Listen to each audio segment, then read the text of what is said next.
Pour l'avion, ce qui me semble le plus évident, c'est d'abord faire une repération par satellite.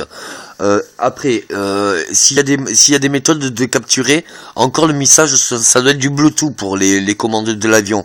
Donc peut-être que par Bluetooth, on peut le localiser. Si on a la photo par satellite, il y a la longitude et la latitude. On peut localiser après avec questionner avec une carte le pendule. Ça marche avec les énergies.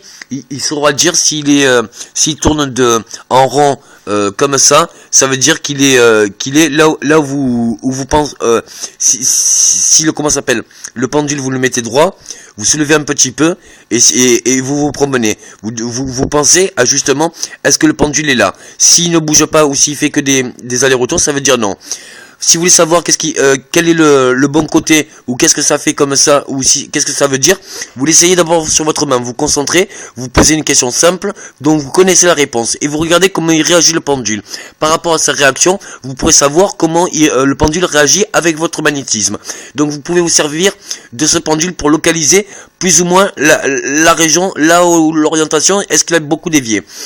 Après, selon la photo de satellite, si vous avez la longitude et la latitude, en regardant la continuité des courants, il a pas dû une fois qu'il a touché l'eau, si la photo était exacte, que c'était vraiment l'avion qui était sur l'eau, il n'a pas dû dériver de plus d'1 kilomètre à mon avis. Je pense que c'est peut-être le mieux. Je veux vraiment pas, je suis conscient de ce qui se passe comme émotion. Ça fait vraiment long, une semaine. Les émotions, ça peut se supporter, mais pas longtemps. Plus ça ira, plus ça sera dur à se tenir le est-ce que oui, est-ce que non. Ce que je voulais dire tout à l'heure, c'est que on commence à avoir des preuves que il y a une vie après la mort et qu'on revient sur Terre. Il est essentiel de se donner la vie. Il est essentiel de ne pas mourir.